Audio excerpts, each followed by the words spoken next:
La peur, c'est avant tout l'histoire d'un prêtre qui fait une faute morale au début de pièce et qui va passer la pièce à savoir comment la rattraper.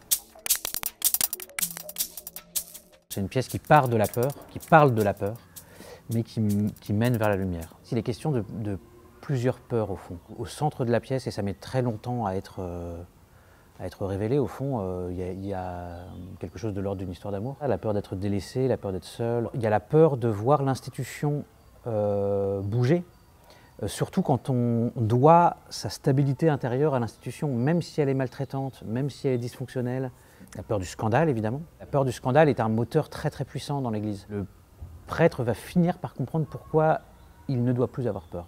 Et à partir du moment où il l'a compris, il peut enfin faire ce qu'il aurait dû faire depuis le début. Il se trouve que j'ai écrit cette pièce en pensant à Arthur Fourcade, qui est l'interprète qui joue le Père Guérin. Quand j'ai eu l'idée de cette histoire et quand je me suis rendu compte que pour la première fois j'allais faire une pièce dont un personnage n'allait jamais quitter la scène et où tout le récit allait tourner autour d'un personnage, je me suis dit ça va être avec Arthur. La forme théâtrale est née assez naturellement. On va faire une vraie pièce d'acteur et une vraie pièce où il s'agit d'être absolument fasciné par la présence ambivalente et trouble d'une personne dont on va saisir le moindre mouvement intérieur dans son corps, dans ses gestes, dans sa voix. Sur scène, le public va être disposé en cadre frontal. Il y aura des gens dans les gradins, puis il y aura des gens au plateau qui entourent l'espace de jeu. L'espace de jeu, c'est une grande table en bois massif, comme une aire d'affrontement. Et on a le Père Guérin qui va recevoir au centre de ce qui est une sorte d'arène au fond, les différentes personnes qui viennent lui rendre visite. Il y a un jeu de lumière et d'accessoires et de costumes extrêmement subtils qui rend l'ensemble très très pictural, un effet de proximité très très grand. On est invité à la table du Père Guérin et on est invité à traverser ces épreuves.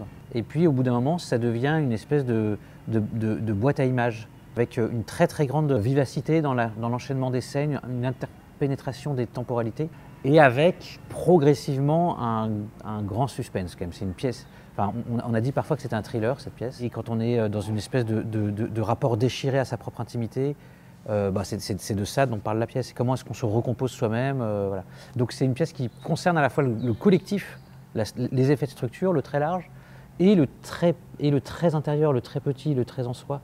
Il se passe quelque chose, vraiment, dans cette représentation, qui excède même le théâtre. C'est du théâtre, mais ce qui se passe, c'est une sorte d'événement de vie, souvent assez puissant. Ce qu'on va proposer au public, c'est de venir faire une expérience presque de retraite.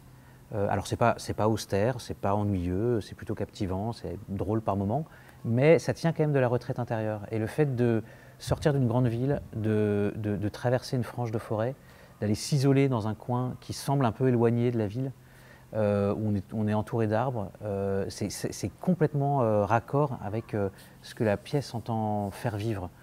Je crois que ça n'aurait pas le même impact, ce ne sera pas la même nature d'expérience que si on jouait une très longue série comme celle-là dans un théâtre en plein centre-ville.